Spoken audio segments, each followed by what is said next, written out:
जय हिंद। मैं Amit Arya PCS maker YouTube channel में आप सभी का स्वागत करता हूं। तो आज लेकर आया हूं एडिटोरिया का बिहार परिवहन विभाग यानी कि इन्फोर्समेंट सब इंस्पेक्टर का जो वॉल्यूम 1 है उसका प्रैक्टिस सेट मैं लेकर आया हूं। अभी तक मैंने प्रैक्टिस सेट 1 2 बना दिया हूं। यदि आप नहीं देखे हैं तो डिस्क्रिप्शन बॉक्स में लिंक दे दूंगा, आप जाकर जरूर देखिएगा। अगर आपको ये पीडीएफ चाहिए तो टेलीग्राम जो वो भी डिस्क्रिप्शन बॉक्स में लिंक दे दूंगा, उस पर जुड़ जाइए और पीडीएफ भी आपको मिल जाएगा विथ आंसर के साथ। तो चलिए, सेट नंबर आज का 3 है। आगे चलते हैं, स्टार्ट करते हैं। पहला क्वेश्चन है हमारा। पहला क्वेश्चन है कि निम्नलिखित में से कौन सा सहायक संधि का विशेषता नहीं है? तो बताइएगा कौन सा नहीं है।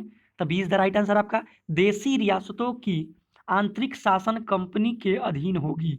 ये जो है आपका सहायकता संधि का विशेषता नहीं है। नेक्स्ट क्वेश्चन आपके सामने है कि 1857 के स्वतंत्रता संग्राम में इलाहाबाद में विद्रोह को दबाने का श्रेय किस अंग्रेज अधिकारी को मिला था? तो राइट आंसर ए हो जाएगा, यानी कि आपका कर्नल नील जो है इसी को मिला था 1857 के स्वतंत्रता संग्राम को इलाहाबाद में जो विद्रोह हुआ था उसको दबाने के लिए। ठीक है ना। तो चलिए अगला क्वेश्चन देखते हैं क्या है। अगला क्वेश्चन है कि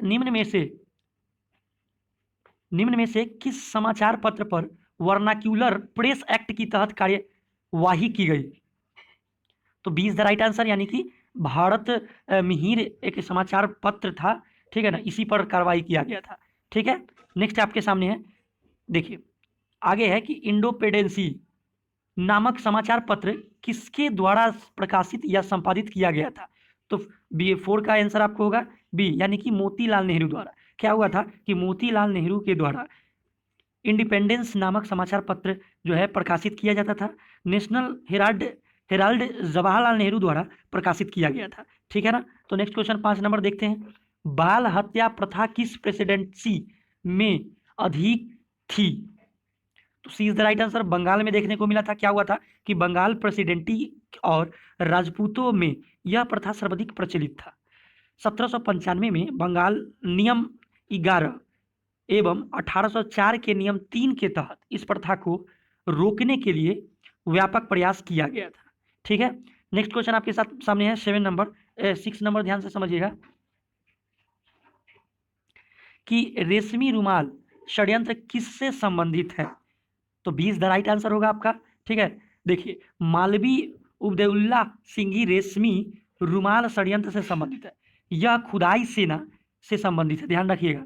नेक्स्ट क्वेश्चन आपके सामने है, निम्नलिखित व्यक्ति में से चंपारण सत्याग्रह में गांधी जी के सहयोगियों के साथ शामिल नहीं थे? तो कौन शामिल नहीं थे? तो D is the right answer. Shri Krishna Singh जो है ये शामिल नहीं थे। बाद बाकी राजेंद्र प्रसाद, जेबी कृपलानी, नरहरि परीख ये सब शामिल थे। ठीक है। 8 नंबर देखिएगा, असहयोग आंदोलन के लिए प्रस्ताव किस अंग्रेज अधिवेशन में पारित किया गया था? तो C is the right answer, यानी कि नागपुर अधिवेशन में प्राप्त किया गया था। यानी कि नागपुर अधिवेशन में असहयोग आंदोलन का प्रस्ताव पारित किया गया। यद्यपि इससे कोलकाता अधिवेशन में लाला लाजपत राय की अध्यक्षता में यह प्रस्ताव को लाया गया था। तो नेक्स्ट क्वेश्चन है कि निम्नलिखित में से कौन पारिस्थितिकी तंत्र के विषय में सही नहीं है? तो ए इज द राइट आंसर, यानी कि यह एक बंद तंत्र होता है, जो कि ये गलत है। यानी कि बाद बाकी ये सब सही है। ऑप्शन में पूछा है कौन सही नहीं है, तो मेरा राइट आंसर ए हो जाएगा। ठीक। नेक्स्ट क्वेश्चन है, निम्नलिखित में से कौन सा प्रसिद्ध जैविक हॉट स्पॉट है? बताइएगा। D is the right answer, पश्चिमी घाट। देखिए, बात ऐसा है कि जैविक हॉट स्पॉट के तात्पर्य जीवों के विविधतापूर्ण क्षेत्र से है। भारत में पश्चिमी घाट एवं पूर्वी हिमालय जैव विविधता हॉटस्पॉट उष्ण स्थल के रूप में प्रसिद्ध माना जाता है। नेक्स्ट क्वेश्चन 11 नंबर आपके सामने है। देखिएगा क्या है कि निम्नलिखित में से कौन सा राष्ट्रीय उद्यान एवं राज्य सही सुमेलित है? तो 11 का D is the right answer होगा। बुक्का जो है वो पश्चिम बंगाल से है, यही एक सम्मिलित है।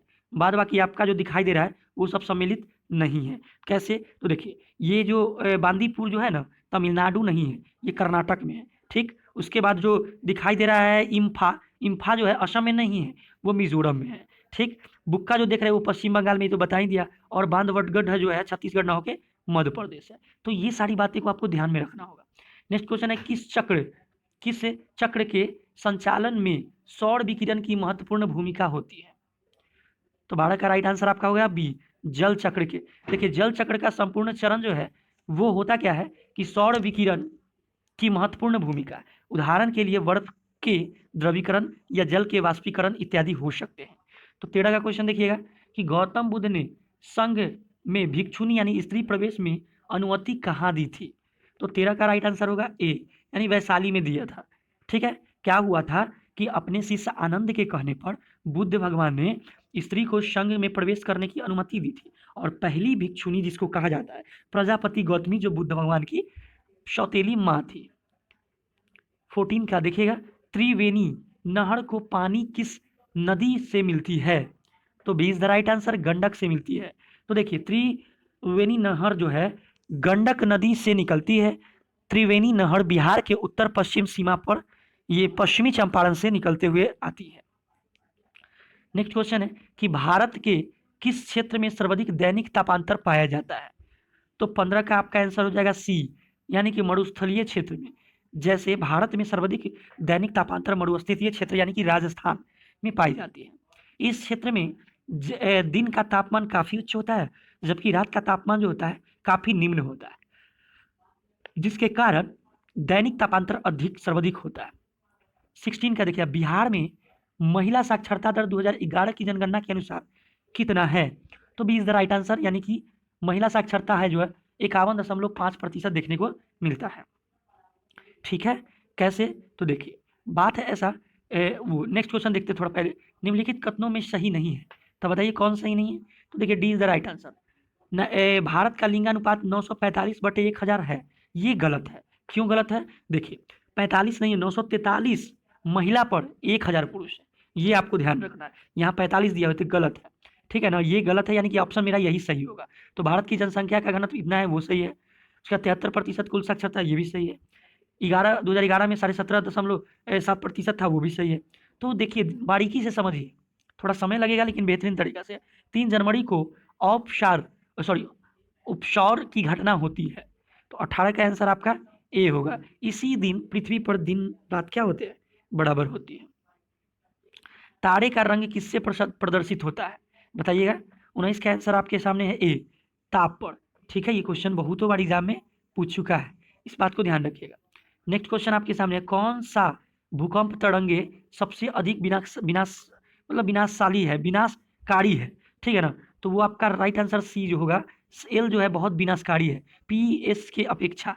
यानी कि कहा जाता है, देखिएगा कि भूकंप सॉरी हाँ सही है, ये कहा जाता है कि भूकंप के दौरान 3 प्रकार के भूकंप तरंगे उत्पन्न होती है, एक पी, एस और एल। इन तरंगों से सबसे खतरनाक जो होता है वो एल तरंग माना जाता है। बात समझ में आया? नेक्स्ट क्वेश्चन है कि निम्नलिखित में से कौन सा सुमेलित है? तो देखिए सुमेलित है वो पूछा है, तो 21 का आपका राइट आंसर सी हो जाएगा। ठीक है ना, तो कहने का मतलब मैग्नॉट रेखा जो है फ्रांस और जर्मनी के बीच में है, ये बात आपको पता भी होगा। देखिए रेड क्लिफ रेखा भारत और पाकिस्तान के बीच है, न कि चीन के बीच है। ठीक, और देखिए डुरंड रेखा भारत और अफगानिस्तान के बीच है, न कि पाकिस्तान के बीच में। हिंडनबर्ग रेखा जो है फ्रांस और बेल्जियम के बीच में नहीं है, जर्मनी और पोलैंड के बीच में है। ठीक है, तो नेक्स्ट क्वेश्चन आपके सामने है, ध्यान से समझिएगा। अगला क्वेश्चन है 22 नंबर, आप देखिएगा क्या है कि किस पेड़ की आयु ज्ञात किया जा सकता है, कैसे ज्ञात कर सकते हैं? तो 22 का आपका राइट आंसर हो जाएगा डी से, यानी कि जड़ों की गहराई से हम उसका क्या सी हो जाएगा, यानी कि तना और बलय, गलती हो गया, माफी चाहते हैं। इसके तने के बलय की संख्या से पता चलता है, ये गोल गोल जो बलय होता है ना, उससे पता चलता है कि इसका आयु कितना है। ठीक है ना, नेक्स्ट क्वेश्चन है आपके सामने, निम्नलिखित में से कौन सी पर्वत श्रृंखला सबसे लंबी है? इस 4 ऑप्शन में बताइएगा। तो D is the right answer, Andes जो है पर्वत श्रृंखला वो सबसे अधिक है। कैसे? तो देखिए एंडीज दक्षिण अमेरिका में पर्वत श्रृंखला के पर्वत श्रृंखला है, जो विश्व की सबसे लंबी पर्वत श्रृंखला है। इसकी लंबाई जो है लगभग 7200 किलोमीटर, और इस सबसे ऊंची पर्वत श्रृंखला हिमालय का है, तो इस बात को ध्यान रखिएगा। चलिए 24 का आप देखते हैं, जो मैथ से रिलेटेड क्वेश्चन है। ठीक है, क्या कर रहा है कि वह बड़ी से बड़ी संख्या ज्ञात कीजिए। याद रखिएगा, बड़ी से बड़ी संख्या ज्ञात करना है तो हमेशा एलसीएम ज्ञात कीजिएगा, जो कि 134, 159 और 184 से भाग देने पर प्रत्येक दशा में क्या होगा, शेषफल 9 होगा। तो 134 में से 9 घटा लीजिए, 159 में से 9 घटा लीजिए और 184 में से 9 घटा लीजिए। इतना घटाने के बाद जो आया आपका 125, 150 और 175, ये तीनों का एलसीएम लीजिएगा ना, ठीक है ना। सॉरी एलसीएम नहीं, एचसीएफ, बड़ी संख्या बोले थे एचसीएफ और छोटी संख्या बोले थे एलसीएम होता है, ठीक है ना। तो वो एलसीएम एचसीएफ निकालेंगे तो यानी कि मौसा निकालेंगे तो आप देखिए 25 आपका आंसर आएगा, ठीक है। तो राइट आंसर आपका 25 होगा। नेक्स्ट क्वेश्चन आपके सामने है कि दो व्यक्तियों की आयु का अनुपात दिया हुआ है 5 अनुपात, जबकि उसका व्यय का आय का अनुपात दे दिया है 5 अनुपात 3 और व्यय का अनुपात दे दिया है 9 अनुपात 5।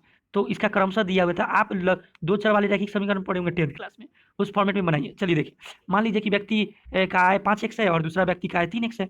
अगर दोनों का व्यय का बात करें तो 9y 5y मान लिए समीकरण, ये दोनों को घटाएंगे तब ना व्यय आएगा।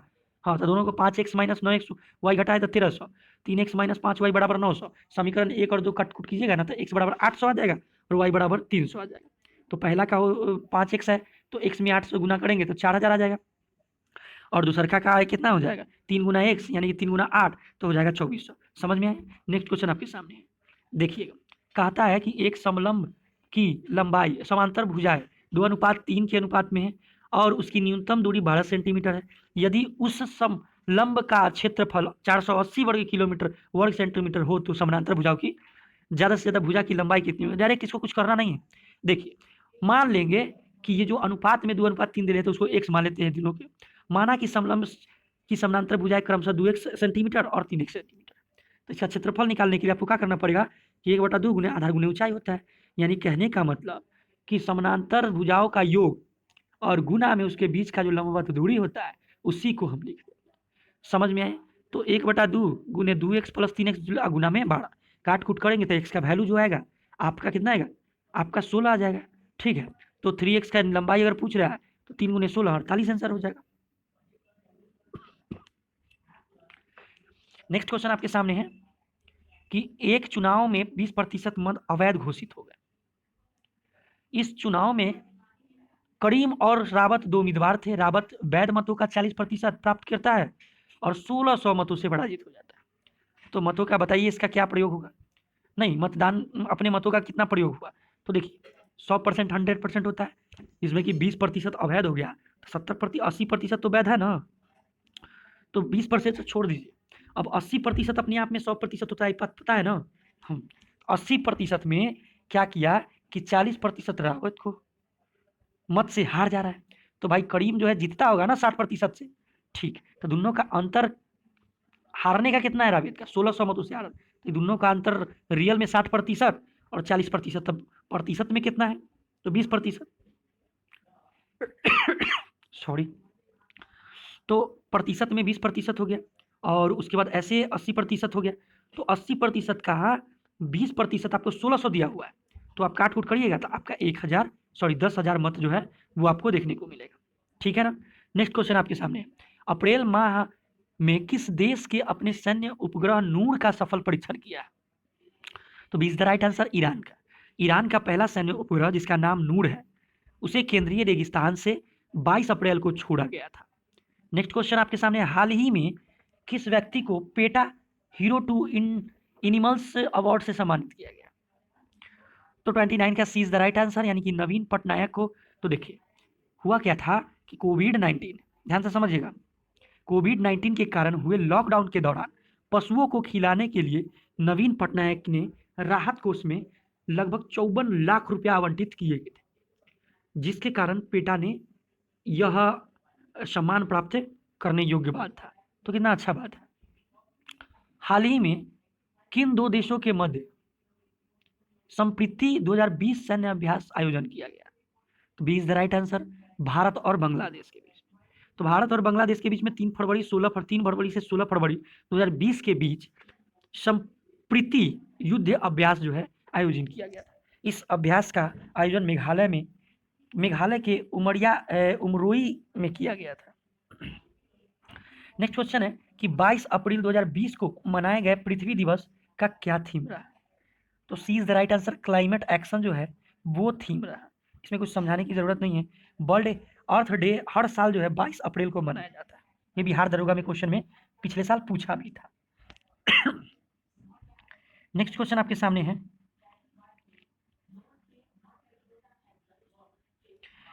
देखिए का क्वेश्चन है आपके सामने 32 कि 26 मार्च को वीडियो कॉन्फ्रेंस के माध्यम से G20 सम्मेलन का आयोजन किस देश के द्वारा कराया गया था? इज राइट आंसर सऊदी अरब के द्वारा कराया गया था। सऊदी अरब की अध्यक्षता में आयोजित किया गया G20 सम्मेलन इस बार वीडियो कॉन्फ्रेंस के जरिए हुआ था। नेक्स्ट क्वेश्चन है कि मार्च 2020 में कौन सा देश डार्क स्काई के रूप में मान्यता प्राप्त करने वाला विश्व का पहला देश बन गया? 33 का है नियो, आंसर आपका ए। जैसे नियो देश जो है ना, अंधेरा आसमान राष्ट्र यानी कि डार्क स्काई के रूप में मान्यता प्राप्त करने वाला विश्व का पहला देश बन गया। यह दक्षिणी प्रशांत महासागर में छोटा सा द्वीप है, राष्ट्र है जो कि डार्क स्काई रात्रि के समय वातावरण को स्वाभाविक रूप से अंधेरा रखना, ये उसका लक्ष्य था।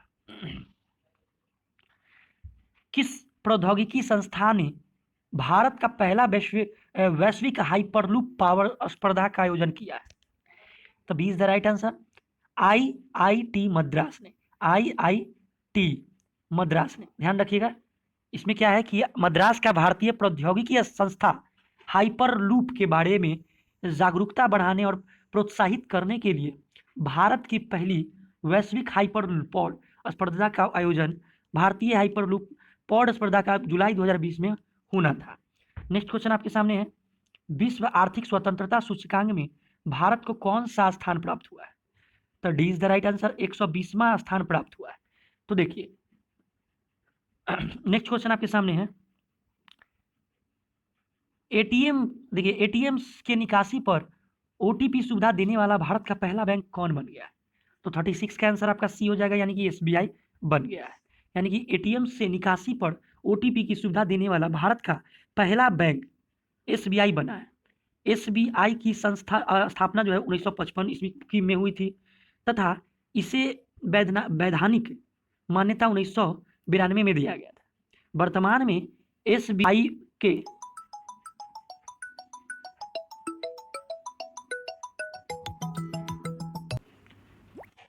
तो नेक्स्ट क्वेश्चन आपके सामने है, देखिएगा बढ़िया से। क्वेश्चन है कि क्वेश्चन तो आगे देखते हैं, SBI हो गया था। नेक्स्ट क्वेश्चन है 37, यानी कि SAREX यानी कि सर्च एंड रिसर्च एक्सरसाइज भारतीय तट रक्षक अभ्यास का आयोजन कहाँ किया गया था? तो 37 का आंसर आपको डी यानी कि गोवा में किया गया था। हुआ था क्या कि मार्च 2020 में राष्ट्रीय स्तर पर भारतीय तट रक्षक अभ्यास SAREX 2020 का आयोजन गोवा में किया गया। नेक्स्ट क्वेश्चन है कि किस राज्य सरकार ने देश भर में लॉकडाउन के दौरान आवश्यक सेवाओं की डिलीवरी में लगे प्रत्येक व्यक्ति को ई-पास जारी कराने के लिए एक मोबाइल ऐप यानी कि प्रज्ञाम शुरू किया था? तो कौन सा ऐसा राज्य था? तो ए इज द राइट आंसर, यानी कि झारखंड। झारखंड सरकार ने ई-पास जारी करने के लिए एक मोबाइल ऐप जो है प्रज्ञाम जो है शुरू किया था। नेक्स्ट क्वेश्चन है कि केंद्र सरकार के अनुसार जम्मू एंड कश्मीर में कितने साल में रहने वाले नागरिक को डोमिसाइल के हकदार माना जाएगा? तो 39 का ए आंसर हो जाएगा राइट, 15 साल के लिए माना जाएगा। ठीक है, यानी कि केंद्र सरकार ने हाल ही में एक अहम फैसले में केंद्र शासित प्रदेश जम्मू कश्मीर में डोमिसाइल लागू कर दिया है। अब प्रदेश में 15 साल से रह रहे नागरिक इस डोमिसाइल के हकदार होंगे। जिन बच्चों ने 7 वर्षों तक प्रदेश में स्कूल में पढ़ाई की है और 10वीं या 12वीं कक्षा की परीक्षा दी है, वो भी डोमिसाइल के हकदार होंगे। नेक्स्ट क्वेश्चन है, दुनिया में LPG उपभोक्ता के मामले में भारत का स्थान कैवा है? तो B is the right answer, दूसरा स्थान। ठीक है, यानी कि LPG उपभोक्ता के मामले में भारत विश्व का दूसरा स्थान है, जबकि पवन ऊर्जा के मामले में भारत जो है चौथा स्थान। नेक्स्ट क्वेश्चन आपके सामने है 41 का, 55वां ज्ञानपीठ पुरस्कार जो है 2019 को प्रदान किया गया है, तो किसे दिया गया है? तो B is the right answer, Amitav Ghosh को दिया गया है। ठीक है ना, तो ये बात आप ध्यान रखिएगा। ठीक है, नेक्स्ट क्वेश्चन 42 है, IMF, ठीक है ना, IMF के अनुसार 2020 तक दुनिया का सबसे तेजी से विकसित करने वाला देश कौन सा है? तो D is the right answer, Guana जो है सबसे विकसित करने वाला देश सबसे बन गया है। ठीक है ना, उसके बाद गुआना का जो राजधानी है जॉर्ज टाउन है, इस बात को ध्यान रखिए। सॉरी।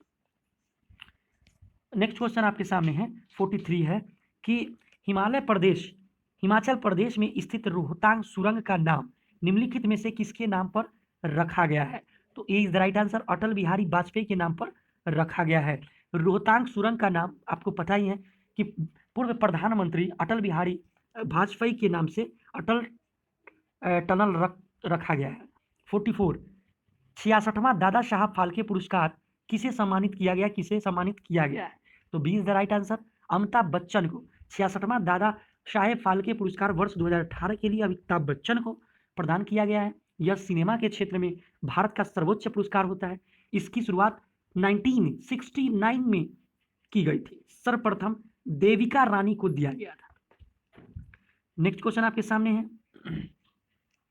दिसंबर 2019 में किस राज्य के महिलाओं के विरुद्ध होने वाले अपराध के लिए कड़ी सजा हेतु दिशा बल की मंजूरी दी है? तो 44 का आंसर आपका सी होगा, आंध्र प्रदेश।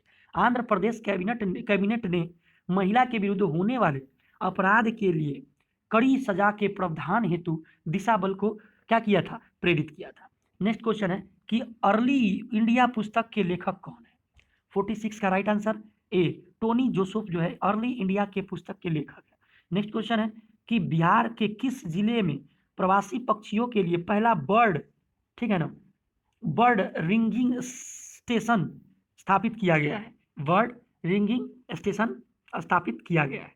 तो 47 का आपका राइट आंसर होगा बी, जमुई में। क्या हुआ कि बिहार के जमुई स्थित नागी नकटी पक्षी बिहार का पहला प्रवासी पक्षी का विश्व स्तरीय अध्ययन केंद्र खोला जाएगा। 48 किस अधिनियम द्वारा केंद्रीय बजट को राज्य के बजट से अलग कर दिया गया है? 48 का आंसर है बी, भारत शासन अधिनियम 1919 द्वारा।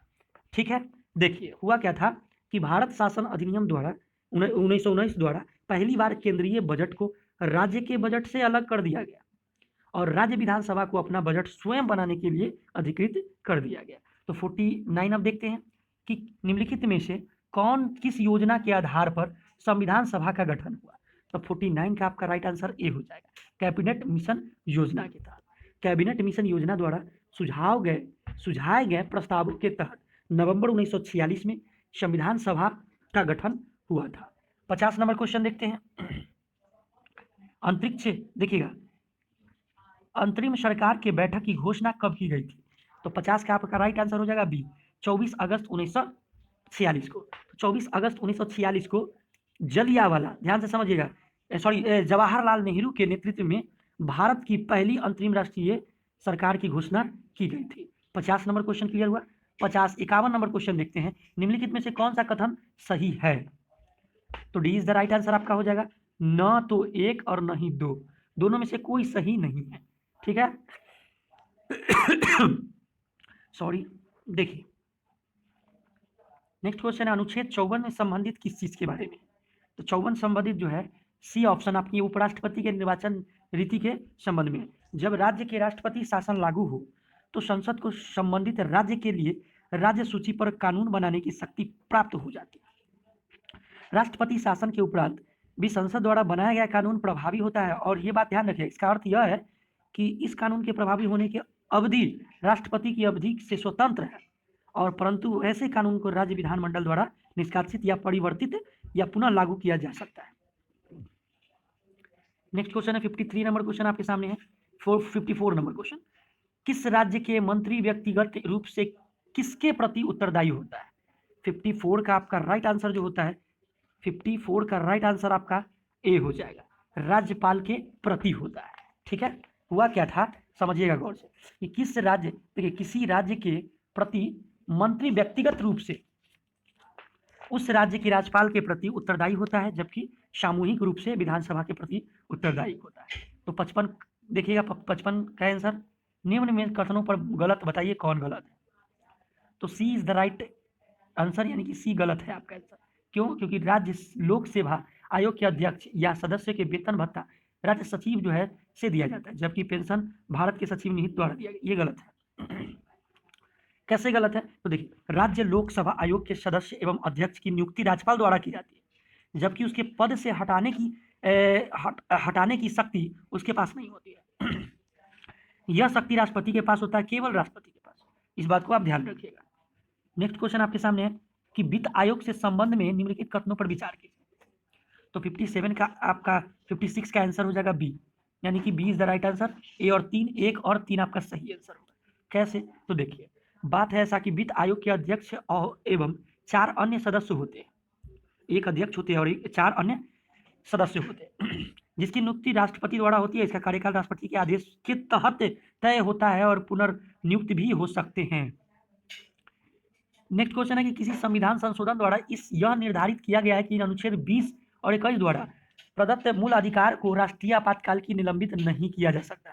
तो 57 का आपका राइट आंसर सी हो जाएगा, यानी कि 44वां आर्टिकल में देखिए 44वां संविधान संशोधन द्वारा निर्धारित किया गया है कि अनुच्छेद 20 और 21 द्वारा प्रदत्त मूल अधिकार को राष्ट्रीय आपातकाल के निलंबित नहीं किया जा सकता है।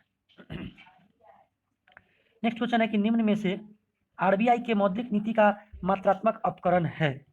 58 का right answer A B D हो जाएगा, सॉरी डी। 1 2 3 जो है ये मात्रात्मक उपकरण के रूप में हम जानेंगे। नेक्स्ट क्वेश्चन आपके सामने है, प्रधानमंत्री किसान संपदा योजना का मुख्य उद्देश्य क्या है? तो C is the right answer, खाद्य प्रसंस्करण को बढ़ावा देना, यानी कि प्रधानमंत्री किसान संपदा योजना का मुख्य उद्देश्य जो है खाद्य प्रसंस्करण को बढ़ावा देना है। ठीक है, नेक्स्ट क्वेश्चन 60 नंबर क्वेश्चन देखते हैं। निम्नलिखित में से कौन सा समिति जो है FRBM अधिनियम के से संबंधित है? तो 60 का आंसर आपका हो जाएगा D is the right answer, यानी कि NKC समिति। ठीक है ना। नेक्स्ट क्वेश्चन आपके सामने है, थोड़ा इसके बारे में जान लेते हैं कि FRMB एक्ट क्या है। तो एक्ट की समीक्षा के लिए भारत सरकार ने NK सिंह को अध्यक्ष के रूप में समिति का गठन किया। NK सिंह 15वें वित्त आयोग 2020 से 25 के अध्यक्ष है, ये बात ध्यान रखिएगा, क्वेश्चन आ सकता है। नेक्स्ट क्वेश्चन आपके सामने है कि निम्नलिखित में से कौन सा संस्था न्यूनतम समर्थक मूल्य MSP के बारे में भारत सरकार को सिफारिश करता है? तो 61 का आंसर आपका सी हो जाएगा, कृषि लागत और मूल्य आयोग के द्वारा। 1965 में क्या हुआ था कि CACP कृषि लागत का मूल्य आयोग भारत में MSP और खरीद मूल्य की गणना के लिए जिम्मेवार था। नीली क्रांति संबंधित है किससे? तो नीली क्रांति जो है आपका मछली उत्पादन से संबंधित है। नेक्स्ट क्वेश्चन है,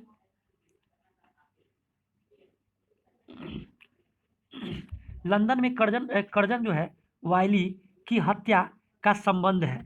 63 का राइट आंसर ए हो जाएगा, मदन लाल डिंगर जो है ढिंगरा, ये जो है संबंधित है। हुआ था क्या कि 1909 को लंदन में क्रांतिकारी मदन लाल डिंगरा से कर्जन वायली यानी कि भारत सचिव मरले के सलाहकार थे, उनकी हत्या कर दी। नेक्स्ट क्वेश्चन है, सीता अध्यक्ष का संबंध किससे है? तो 64 का राइट आंसर आपका सी हो जाएगा, यानी कि भूमि कर विभाग से संबंधित है। कश्मीर के क्षेत्रीय इतिहास समझिएगा बढ़िया से कि कश्मीर के क्षेत्रीय इतिहास का सजीव वर्णन मिलता है, कहाँ से मिलता है? 65 का राजतरंगिणी से मिलता है, को पता भी होगा। सिजदा एवं पैबोश प्रथाओं की शुरुआत निम्न में से किसने की थी? तो 66 का आंसर भी हो जाएगा, बलबन ने किया था। बलबन ने क्या किया था कि राज दरबार में सिजदा मतलब क्या होता है? मतलब घुटने पर बैठकर झुकना, ये पैबोश यानी कि सुल्तान के पांव चूमना जैसी ईरानी प्रथाओं की शुरुआत बलबन ने किया था। उत्बी कौन था बताइएगा? 67 का आंसर आपका ए हो जाएगा। उत्बी जो है एक इतिहासकार था, ठीक है ना, प्रसिद्ध इतिहासकार था जो मोहम्मद गजनबी के साथ भारत आया था। इक्ता प्रथा के आरंभ किसने किया था? 68 का आंसर ए हो जाएगा, यानी कि इक्ता प्रणाली जो है इल्तुतमिश ने किया था, ठीक है ना। नेक्स्ट क्वेश्चन आपके सामने है, शेर शाह के बारे में कौन सा कथन असत्य है? तो 69 का राइट आंसर हो जाएगा, सी is the right answer. Sher Shah का मकबरा दिल्ली में है, ये गलत है, क्योंकि आपको शेर शाह का मकबरा सासाराम में अवस्थित है और दिल्ली का किला ए कुहाना का निर्माण भी शेर शाह ने करवाया था। तो 70 का देखिए क्वेश्चन का आंसर आप बताइएगा, 70 और 71 दोनों, कि घोड़ा को दागने की प्रथा जो है किस शासक द्वारा शुरू किया गया था? तो 20 the right answer, Alauddin Khilji द्वारा किया गया था। क्यों किया था? तो देखिए हुआ था कि अलाउद्दीन खिलजी के द्वारा घोड़ा को दागने की प्रथा का शुरुआत किया गया था। नेक्स्ट क्वेश्चन है 71 नंबर, किस प्रसिद्ध शासक के द्वारा अमुक्त माल्यद, देखिएगा अमुक्त माल्यद लिखी गई है? 71 का राइट आंसर आपका सी होगा, कृष्णदेव राय के द्वारा। नेक्स्ट क्वेश्चन है कि दिल्ली सल्तनत के सभी सुल्तान में सर्वाधिक समय तक शासन निम्नलिखित में से किसने किया? 72 का आंसर होगा ए, मतलब बहलोल लोदी जो है दिल्ली सल्तनत में सबसे ज्यादा जो है क्या किया, यानी कि 1451 से लेकर 1469 तक ये शासन किया। अब कुछ साइंस का क्वेश्चन देख लेते हैं। निम्नलिखित में से कौन सा पदार्थ केंद्रक में सर्वाधिक मात्रा में पाया जाता है? केंद्रक में सर्वाधिक मात्रा में पाया जाता है तो B is the right answer. Protein में ज्यादा, मतलब केंद्रक जो है प्रोटीन में पाया जाता है। देखिए प्रोटीन में होता क्या है, केंद्रक का खोज रॉबर्ट ब्राउन 1831 ने किया था। केंद्रक का निम्न पाई जाती है क्या क्या, तो प्रोटीन 70%, फास्फोलिपिड जो है 3 से 5%, डीएनए 10%, आरएनए 3 से 3% लगभग पाया जाता है। 74 का आंसर बताइए। प्रकाश संश्लेषण की प्रकाशीय अभिक्रिया क्लोरोप्लास्ट में क्या संपन्न होता है? मतलब क्लोरोप्लास्ट जो होता है प्रकाश संश्लेषण की प्रकाश की अभिक्रिया में कहाँ संपन्न होता है? इज राइट आंसर, यानी कि आपको देखने को ग्रेना में होता है, ठीक है ना। यानी कि हरे पेड़ पौधे में क्लोरोप्लास्ट जो है प्रकाश संश्लेषण की क्रिया जो है संपन्न होता है, लेकिन जब प्रकाश संश्लेषण की क्रिया अभिक्रिया क्लोरोप्लास्ट के ग्रीना में होता है, जबकि अप्रकाशीय अभिक्रिया स्टोमेटा में संपन्न होता है, स्टोमा में संपन्न होता है। इस बात को ध्यान रखिएगा। नेक्स्ट क्वेश्चन 75 है कि हेलोफाइट, ध्यान से समझिएगा, हेलोफाइट, एक minute, halophyte sorry. Next question आपके सामने है कि हेलोफाइट्स होता है 75 का आंसर डी, वे पौधे जो लवणों वाली मिट्टी में उगते हैं, ठीक है ना, ये बात आप ध्यान रखिएगा, ठीक। नेक्स्ट क्वेश्चन है कि निम्न में से कौन सा रुधिर प्लाज्मा में कोई एंटीबॉडी नहीं होता है? तो ये आपको देखने को मिलेगा, सी इज द राइट आंसर, ए में एंटीबॉडी नहीं होता है, ठीक है ना। ए और ओ जो होता है रुधिर वर्ग में कोई एंटीबॉडी नहीं होता है, ए बी जो है वो भी एंटीबॉडी दोनों में नहीं होता, ए बी और ओ दोनों में नहीं होता है, ठीक है ना। तो पहला आंसर आपका बी है, ए बी मतलब सी है, ए बी, इसीलिए पहला राइट आंसर हो गया। बताइएगा निम्न में से कौन सा टेस्ट जो है एड्स के लिए किया जाता है? तो देखिए टेस्ट के लिए आपको उपयुक्त सभी कर सकते हैं, यानी कि पीसीआर भी कर सकते हैं, पीसीआर टेस्ट, ठीक है ना। उसके बाद आपको करपास टेस्ट या रिफा टेस्ट या अलीसा टेस्ट, ये तीनों चारों टेस्ट जो है आपको देखने को मिलेगा। नेक्स्ट क्वेश्चन आपके सामने सूची 1 और सूची 2 को मिलाइए। 78 का राइट आंसर डी हो जाएगा, यानी कि आपका सम्मिलित नहीं है, सो पूछ रहा था। देखिए राइबो क्लेविन जो है बेरी बेरी से नहीं है रिलेटेड, बाद बाकी केसिफ्रोल अस्थि है वो ठीक है, नियासिन जो है पेलाग्रा है वो भी ठीक है, रक्त लप्पा जो है वो भी ठीक है। तो ये आपका राइट आंसर 78 का D is right answer. Triple vaccine DPT में कौन सा सही नहीं है? तो बताइए कौन सा सही नहीं। 79 का आंसर आपका बी हो जाएगा, B is the right answer हो जाएगा, यानी कि पीलिया में, ठीक है ना। ये वैक्सीन डिप्थीरिया या पुटेसिस या कुबर खांसी तथा टेटनस के खुराक हेतु होता है, पीलिया के हेतु नहीं होता है। अल्फा कण, इसका द्रव्यमान हीलियम के एक अणु के बराबर होता है, इसका आवेश बराबर किसके होता है? C is the right answer, 2 proton के बराबर होता है। नेक्स्ट 10 के पावर 9 के लिए क्या तात्पर्य आपको पता चल रहा है? तो हमको तो लग रहा है कि नैनो होता है, 10 के पावर -9 नैनो होता है, यानी कि गीगा होगा आपका, B is the right answer होगा, ध्यान रखिएगा। निम्न न्यूटन के किस गति के नियम को बल से व्यंजक प्राप्त होता है, यानी कि बल का व्यंजक प्राप्त होता है? तो B is the right answer, द्वितीय गति के नियम बल का व्यंजक प्राप्त होता है। सिलिकॉन, जर्मेनियम, कार्बन यदि पदार्थ प्रतिरोधकता तथा बढ़ाने पर क्या होता है?